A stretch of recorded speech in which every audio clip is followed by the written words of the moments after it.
Okay తమ్ముడు.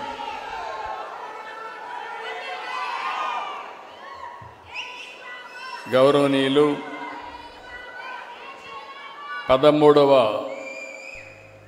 భారత ఉపరాష్ట్రపతి పెద్దలు వెంకయ్యనాయుడు గారు, త్రిపుర గవర్నర్ గౌరవనీయులు ఇంద్రసేనారెడ్డి గారు, ఆంధ్రప్రదేశ్ స్పీకర్ గౌరవనీయులు అయ్యన్న పాత్రుడు గారు,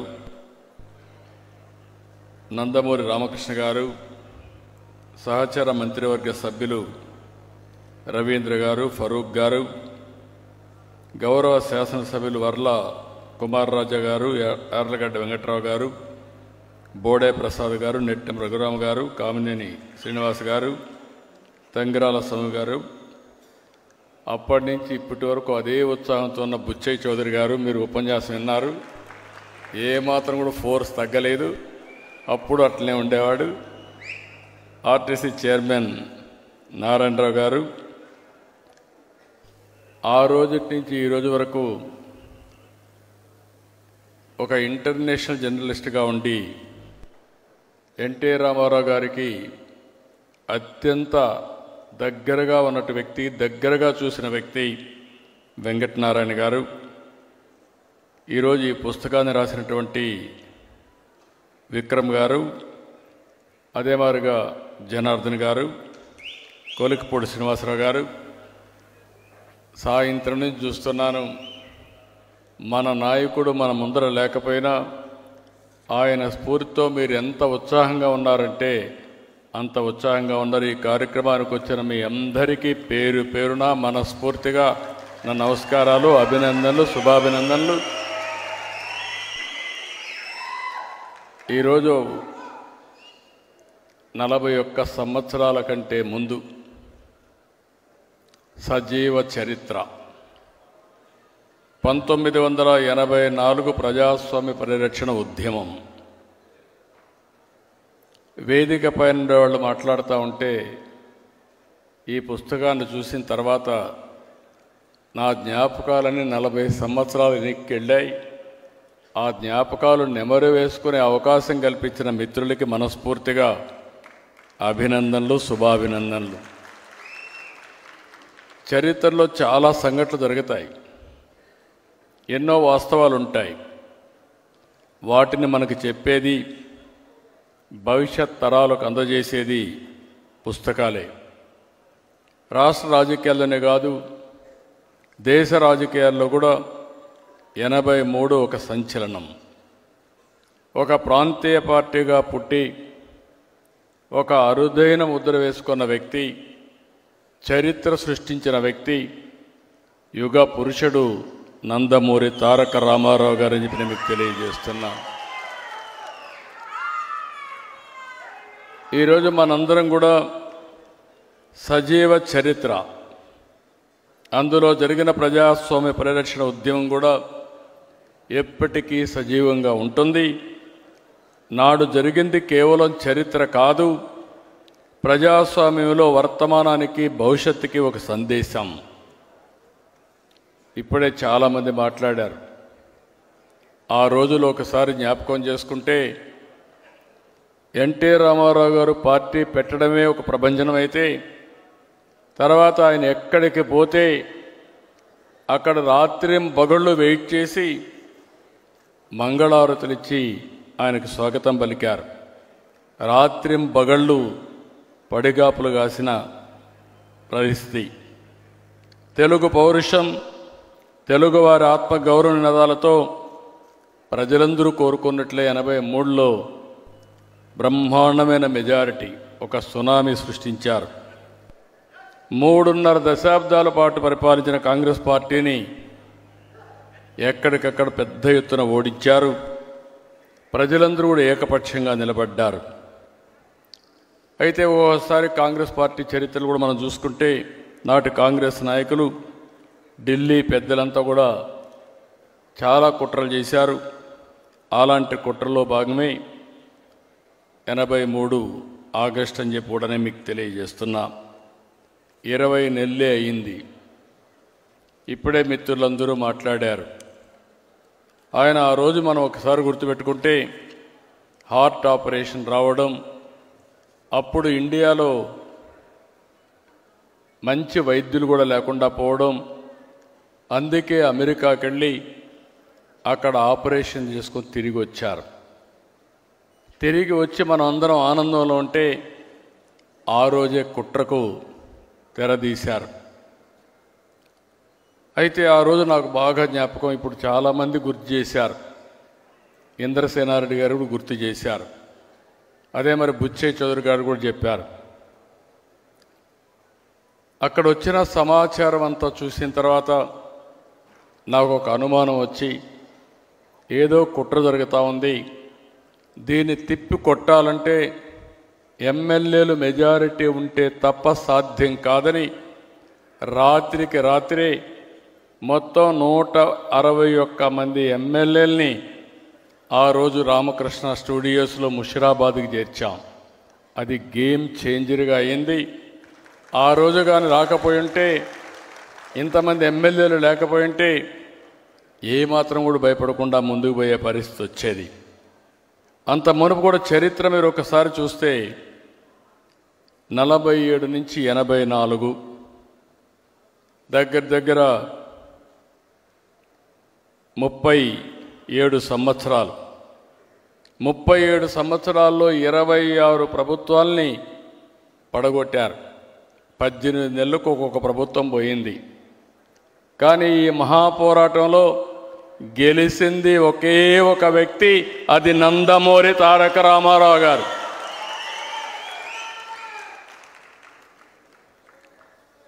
దానికి కారణం 203 సీట్లతో గెలిపించారు. ఈరోజు మనం ఒకసారి చూస్తే ఆయనకు జరిగిన అన్యాయం ఒక పక్కనైతే, ప్రజాస్వామ్యానికి జరిగినటువంటి ద్రోహం కింద ప్రజలందరూ సంఘటితమయ్యారు. ఇప్పుడే ఇంద్రసేనారెడ్డి గారు చెప్పారు, అప్పట్లో ఇంద్రసేనారెడ్డి చాలా పౌరుషంగా ఉండేవాడు, హైదరాబాద్లో ఉండేవాడు. ఆయన నేరుగా వచ్చి అంటే మన స్టూడియోకి వచ్చి అక్కడి నుంచి ఇప్పుడు కూడా గుర్తు చేశారు, ఎమ్మెల్యే క్వార్టర్స్ పోతే వీళ్ళందరి మీద దాడి చేశారు.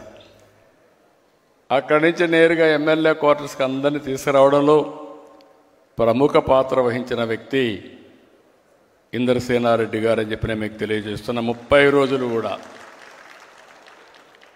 అదే మరిగా వెంకయ్యనాయుడు గారు అయితే మన నాయకుడితో రాష్ట్రమంతా తిరగడం, దేశంలో ఉండే నాయకులందరినీ ఒక త్రాటిపైకి తీసుకురావడం. వెంకయ్యనాయుడు గారు నేను 78లో కూడా చూశాను అసెంబ్లీలో. ఆ రోజు అసెంబ్లీలో ప్రతి ఒక్కరూ భయపడతారంటే ఈయన జైపాల్ రెడ్డి గారు ఉండేవారు. వాళ్ళ అసెంబ్లీని గజగజలాడించిన రోజులు అవన్నీ. అలాంటి వ్యక్తి పూర్తిగా సహకరించి మన నాయకుడు ఎన్టీ రామారావు గారు అంటే చాలా అభిమానంగా వెంకయ్యనాయుడు గారు ఉండేవారు. ఎన్టీ రామారావు గారు కూడా ఆయన అంటే చాలా అభిమానం. ఇవన్నీ మనం ఒకసారి చూస్తే ఆనాటి గవర్నర్ రామ్లాల్ జరిగిన సంఘటన మీరు చూస్తే, మెజారిటీ ఉంది, మీరు అసెంబ్లీ సమావేశం చేయండి, నేను బలాన్ని నిరూపించుకుంటానని అంటే కూడా చాలా దౌర్జన్యంగా, ఇప్పుడే లోపల వస్తామంటే వెంకయ్యనాయుడు గారు చెప్పారు, ఆయన మాటలోనే మీరు ఇంటే అర్థమవుతుంది, అంత అప్రజాస్వామికంగా చేస్తే ముఖ్యమంత్రిగా గవర్నర్ని కలవడానికి పోయిన ఎన్టీ రామారావు గారు తిరిగి పోలీసు వ్యాన్లో కంట్రోల్ తీసుకుపోయే పరిస్థితి వచ్చింది. ఆ ఒక్క సంఘటన దేశంలో ఉండే ప్రతి ఒక్కరిని దిగ్భ్రాంతికి గురి చేసింది. అంతేకాకుండా దేశమే కాకుండా భారతదేశం మొత్తం బగ్గుమనే పరిస్థితి వచ్చింది. కన్యాకుమారి నుంచి కాశ్మీర్ వరకు ప్రజలందరూ కూడా ఒకటయ్యే పరిస్థితికి వచ్చారు. ఆంధ్రప్రదేశ్లో ఒక ప్రాంతం అని కాదు, ఒక గ్రామం అని కాదు, తెలంగాణ, ఉత్తరాంధ్ర, దక్షిణాంధ్ర, రాయలసీమ అందరూ ఒకటయ్యారు. ఎక్కడికక్కడ రోడ్డు ఎక్కారు. ఒక్క రోజు కూడా వదిలిపెట్టలేదు. ఇప్పుడే కొంతమంది మాట్లాడినప్పుడు చెప్పారు, వెంకటనారాయణ గారు మాట్లాడినప్పుడు చెప్పారు, నా చరిత్రలో నా జీవితంలో ఎప్పుడూ చూడనటువంటి సంఘీభావాన్ని చూశాను. మేమందరం ఆ రోజు ఎమ్మెల్యేలు కాపాడుకోవాలి. ఒక ఎమ్మెల్యేకి మంత్రి పదవి అప్పట్లో ₹1 కోటి మరి డబ్బులు ఆఫర్ చేస్తే వీళ్ళని కాపాడుకోవడం మాకు చాలా కష్టమైపోయేది. ఆ రోజు ఎంతోమంది సహకరించారు. మాకు తెలియని వ్యక్తులు, ఉదాహరణ మీరు ఒకసారి చూస్తే కర్ణాటకలో హెగ్డే గవర్నమెంట్ మాకు షెల్టర్ ఇవ్వాలి, దేశంలో ఎవ్వరూ ఇవ్వలేని రోజున కర్ణాటకలో మాకు అకామిడేషన్ ఇచ్చిన ఏకైక వ్యక్తి రామకృష్ణ హెగ్డే. ఆ రోజు అక్కడ రఘుపతి గారు మంత్రి. రఘుపతి గారిని అప్పచెప్తే రాత్రింబగళ్ళు మాతో ఉండి మొత్తం ఎమ్మెల్యేలకు ఏం కావాలో చేసిన సందర్భం అది. దేశంలో ఉండే అన్ని రాజకీయ పార్టీలు, కాంగ్రెస్ ఇతర ప్రతిపక్షాలన్నీ కూడా 18 పార్టీలు జమ కట్టాయి. ఒకే మాట, ఒకే డిమాండ్. మీరు చూస్తే గవర్నర్ రామ్లాల్ రీకాల్ చేయాలని పెద్ద ఎత్తున ఉద్యమాలు చేశారు. హేమీలు. ఈరోజు మీరు చూస్తే చరణ్ సింగ్, చంద్రశేఖర్, వాజ్పేయి గారు, అద్వానీ, జార్జ్ ఫెర్నాండెస్, కరుణానిధి, చండ్ర రాజేశ్వరరావు, మాకినేని బసవ పొన్నయ్య, ఇలాంటి వాళ్ళందరూ కేంద్రంలో నేషనల్ లెవెల్లో సారథ్యం వహించారు. ఇక్కడికి వస్తే వెంకయ్యనాయుడు గారు, ఇందర్సేన్ రెడ్డి గారు, దత్తాత్రేయ, సుందరయ్య గారు, ఇలాంటి మహామకులందరూ కూడా ఇక్కడంతా కూడా పోరాడారు. ఆ రోజు జ్ఞాపకాలు చూసుకుంటే కట్టుబట్టలతో నేను బయలుదేరి వెళ్ళిన తర్వాత 30 రోజులు మళ్ళా ఎన్టీ రామారావు గారు ముఖ్యమంత్రి అయిన తర్వాతనే ఇంటికి వచ్చాం. నేను ఒక్కడనే కాదు, నాలాంటి వాళ్ళు కొన్ని లక్షల మంది త్యాగాలు చేశారు, జైళ్ళకి వెళ్ళారు, పోరాటాలు చేశారు. అంతిమంగా ఎమ్మెల్యేలు కూడా మీరు చూస్తే ఒక పట్టుదల, ఎట్టి పరిస్థితుల్లో ప్రజాస్వామ్యం కాపాడాలి, ఎన్టీ రామారావు గారికి న్యాయం జరగాలని పట్టుదలతో పోరాడారు. సాధించామని చెప్పి కూడా నేను మీకు తెలియజేస్తున్నా. ఓసారి బాధ, ఆవేదన కలుగుతుంది. అదే సమయంలో మా అత్తగారికి అయితే క్యాన్సర్ కూడా ఉండేది. ఈయనకు హార్ట్ ఆపరేషన్ అయింది, ఆవిడకి క్యాన్సర్ ఉంది. ఆ తర్వాత ఈయన ముఖ్యమంత్రి అయిన తర్వాత ఆవిడ చనిపోయే పరిస్థితికి వచ్చారు. ఇది కుటుంబంలో ఒకసారి తలుచుకుంటే చాలా బాధ, ఆవేదన. అదే సమయంలో ఎన్టీ రామారావు గారి పట్టుదల చూస్తే తెలుగు జాతి, అందుకే ఎన్టీ రామారావు గారు చిరస్థాయిగా తెలుగు జాతి ఉన్నంత వరకు తెలుగువారి గుండెల్లో ఉండిపోతారు. అది ఆయన పోరాడినటువంటి పోరాట పటిమ. అలాంటిది మనం ఎవ్వరూ మరిచిపోలేం. తప్పకుండా మన ప్రయత్నాలు మనం చేస్తూనే ఉంటాం. ఈ దేశంలో భారతరత్న ఎన్టీ రామారావు గారికి ఇవ్వాలని అనునిత్యం పోరాడుతా వచ్చే వరకు, సాధించే వరకు ఈ పోరాటం ఆగదని మరొకసారి మీ అందరికీ విజ్ఞప్తి చేస్తున్నా. అందుకే తమ్ముళ్ళు ఎన్ని గుర్తుపెట్టుకుంటే డెఫినెట్గా మనం అది ఈ రోజా రేపా ఎల్లుండా తప్పకుండా ఎన్టీ రామారావు గారికి భారతరత్న వస్తుంది. దానికోసం పోరాటం చేస్తాం, సాధిస్తాం. ఈరోజు ఇంకో పక్క మనం చూస్తే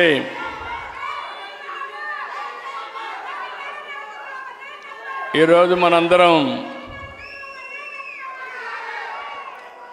చూసినప్పుడు 41 సంవత్సరాలు పూర్తయింది.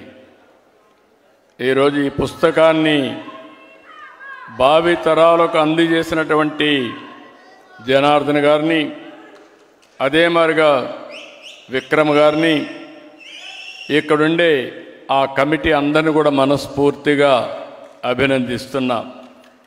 ఈరోజు మనం ఒక్కసారి చూసినప్పుడు ఇలాంటివి కొన్ని విషయాలు జరిగినప్పుడు మనకు అనిపిస్తుంది ఎన్టీ రామారావు గారు ఒక చరిత్ర, తెలుగుదేశం పార్టీ ఒక చరిత్ర, ఎన్టీఆర్ ఆశయాలు శాశ్వతంగా ఉంటాయి.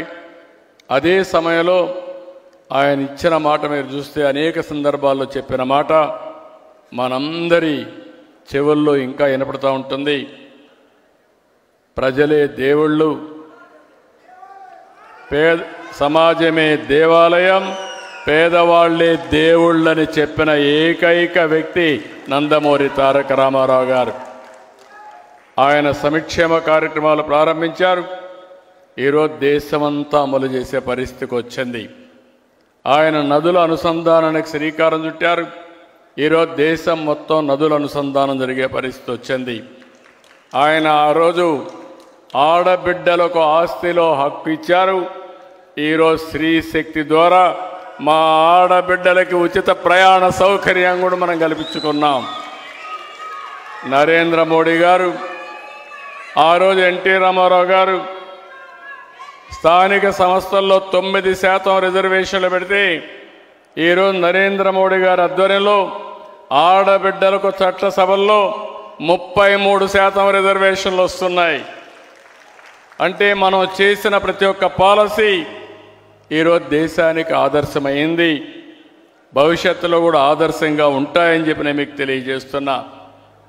ఈరోజు ఇంకొక విషయం కూడా మనం గుర్తుపెట్టుకోవాల్సిన అవసరం ఉంది. ఆ రోజు ఎన్టీ రామారావు గారు ప్రారంభించిన ఉద్యమం యాంటీ కాంగ్రెస్ ఉద్యమం. ఈరోజు మీరు చూస్తే దేశంలో ఉండే అన్ని రాజకీయ పార్టీలు కలిపాడు, ఉద్యమం చేశాడు, నేషనల్ ఫ్రంట్ పెట్టాడు. ఆయన చేసిన ఫౌండేషన్ చూస్తే ఈరోజు భారతదేశంలో ఎన్డీఏ ప్రభుత్వం సుస్థిరంగా ఉంటుంది.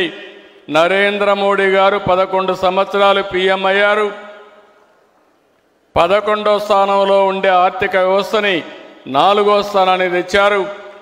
రాబోయే రోజుల్లో ప్రపంచంలోనే భారతదేశం అగ్రస్థానం కాబోతుంది. ఏ దేశానికి లేనట్టు సుస్థిర పరిపాలన భారతదేశానికి ఇచ్చిన ఘనత నరేంద్ర మోడీ గారు. అలాంటి వ్యక్తి రేపు జన్మదినం. ఆ జన్మదినానికంటే ఒక రోజు ముందు మనం ఈ కార్యక్రమం పెట్టుకోవడం ఒక సంతోషకరమైన విషయం అని చెప్పి కూడా మీకు తెలియజేస్తున్నా.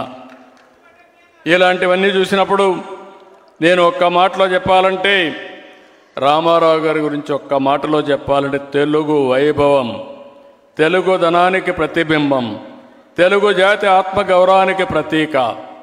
ఇది ఎవ్వరూ కాదనలేనటువంటి నగ్న సత్యం. నేను ఒక మాట చెప్పేవాడిని, ఇప్పుడు కూడా గుర్తుపెట్టుకోండి. ఎవరికి ఏ సమస్య పరిష్కారం కావాలన్నా అధైర్యపడక్కర్లేదు. నందమూరి తారక రామారావు గారి విగ్రహం ఒక్కసారి చూసి మీరు కానీ సంకల్పం చేస్తే ఇది సాధ్యం, సాధించి తీరుతామని చెప్పి కూడా నేను మీకు తెలియజేస్తున్నా. ఆయన జీవితం కూడా వడ్డించిన విస్తరి కాదు.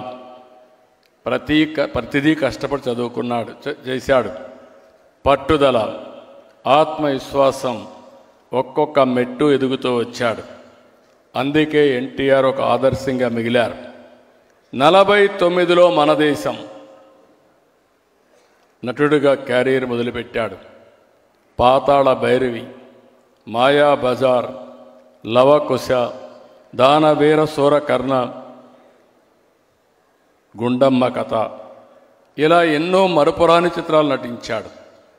దేవుళ్ళు చూడలేదు కానీ శ్రీరాముడు ఎట్టుంటాడో, శ్రీకృష్ణుడు ఎట్టుంటాడో, కర్ణుడు ఎట్టుంటాడో చూడాలంటే అది ఎన్టీఆర్ రూపంలోనే మనం చూస్తున్నామని చెప్పి కూడా నేను మీకు తెలియజేస్తున్నా. సినిమాల్లోనే కాదు, ఒక రాజకీయాల్లో ఒక ఆదర్శ నేత. ఏ దేశానికి సంక్షేమ కార్యక్రమాలు ఇవ్వచ్చని చెప్పినటువంటి నాయకుడు నందమూరి తారక రామారావు గారు. ఆ రోజుట్లో 2 రూపాయల కేజీ బియ్యం, సగం ధరకే చీర దోవతి, 50 రూపాయలకే హెచ్పి కరెంట్ ఇవ్వడం, ఇలాంటి పేదవాళ్ళందరికీ పక్కా ఇళ్ళు కట్టడం 1-2 కార్యక్రమాలు కాదు, అనేక కార్యక్రమాలు చేశాడు. అందుకే మనం అందరం గుర్తుపెట్టుకోవాలి, ఎన్టీఆర్ అంటే రాజకీయాల్లో ఒక సంచలనం. ఎన్టీఆర్ అంటే ఒక ఉత్తేజం, ఉత్సాహం, ఎన్టీఆర్ అంటే ఆవేశం, ఆత్మాభిమానం. ఎన్టీఆర్ అంటే రామరాజ్యం, పేదల సంక్షేమం. ఎన్టీఆర్ అంటే నాటికి నేటికి ఎప్పటికీ తెలుగు జాతి వైభవం. అందుకే ఆలోచిస్తున్నాం, అమరావతిలో ఎన్టీ రామారావు గారు శాశ్వతంగా గుర్తుండే విధంగా తెలుగు భాష కూడా ప్రాచీన భాషగా డిక్లేర్ చేశారు. ఈరోజు మన వెంకయ్య నాయుడు గారి యొక్క కృషితో నెల్లూరులో సెంటర్ పెట్టారు. కానీ వారు కూడా మనం ఒక మాట అన్నారు, దాన్ని డెవలప్ చేయాలని. వారు అనుమతిస్తే ఆ సెంటర్ కూడా తీసుకొచ్చి తెలుగు వైభవం పేరుతో ఎన్టీఆర్ విగ్రహం పెట్టి పెద్ద ఎత్తున తెలుగు భాషకి, తెలుగు ప్రాచీన భాషగా దీన్ని భావితరాలకు అందించే బాధ్యత తీసుకుంటామని చెప్పి కూడా నేను మీకు తెలియజేస్తున్నా. ఈరోజు గుజరాత్లో సర్దార్ వల్లభాయ్ పటేల్ విగ్రహాన్ని పెట్టారు. అదే తరహాలో తెలుగు జాతి గుర్తుండే విధంగా మన ఎన్టీ రామారావు గారు విగ్రహం పెట్టి తెలుగు జాతికి కష్టపడిన ప్రతి ఒక్కరిని గౌరవించేట్టుగా చేస్తామని చెప్పి నేను మీకు తెలియజేసుకుంటూ, ఆయన ఎప్పుడూ ఒకటే చెప్పేవాడు, భాష మీద జాతి మీద అభిమానం ఉండే వ్యక్తి ఎన్టీ రామారావు గారు. నేను అందుకే ఆయన తరపున మీ అందరికీ, ఆయన మన దగ్గర లేరు కానీ ఆయన ఆశయాలు మన దగ్గర ఉన్నాయి, ఆయన సంకల్పం మన దగ్గర ఉంది. ప్రపంచంలోనే తెలుగు జాతిని నెంబర్ 1 చేసే బాధ్యత తెలుగుదేశం పార్టీ తీసుకుంటుందని చెప్పి మీ అందరికీ విజ్ఞప్తి చేస్తూ, ఇప్పుడే మీరు చూశారు, ఆ రోజు ఒక ఉద్యమం చేస్తే 2024లో సైలెంట్ ఉద్యమం. నేను చాలా ఎన్నికలు చూశాను కానీ 94% స్ట్రైక్ రేట్తో 57% ఓట్లతో గెలిపించిన ఏకైక ఎన్నిక ఆంధ్రప్రదేశ్ చరిత్రలో 2024. అది ఎన్డీఏ పై నుండి అభిమానం. ఆ అభిమానాన్ని శాశ్వతంగా ఇక్కడికి వస్తే మిమ్మల్ని అందరినీ చూస్తున్నా, ఇక్కడుండే మీరే కారణం. మీరందరూ సమిష్టిగా పనిచేసి అఖండ విజయాన్ని సాధించిన మిమ్మల్ని అందరినీ మరొక్కసారి మనస్ఫూర్తిగా అభినందిస్తూ, ఈరోజు మన నాయకుడిని మనం గుర్తుపెట్టుకుని మళ్ళీ భావితరాలకు అందించే విధంగా ఆయన చరిత్రని ముందుకు తీసుకుపోవాలని చెప్పి మిమ్మల్ని అందరినీ కోరుకుంటూ, ఈరోజు ఈ కార్యక్రమానికి ఇచ్చేసిన మిమ్మల్ని అందరినీ పేరు పేరున అభినందిస్తూ, ఈరోజు చాలామంది నాయకులు వచ్చారు, వాళ్ళందరికీ మనస్ఫూర్తిగా అభినందనలు. ఇంకో పక్క ప్రత్యేకంగా వెంకయ్య నాయుడు గారికి, ఇంకో పక్క వెంకటనారాయణ గారికి, ఇంకో పక్క త్రిపుర నుంచి ఆల్ ది వే ఇక్కడికి వచ్చిన ఇంద్రసేనారెడ్డి గారిని మీ అందరి తరపున అభినందిస్తూ ధన్యవాదాలు తెలియజేసుకుంటూ సెలవు తీసుకుంటున్నా. జై హింద్.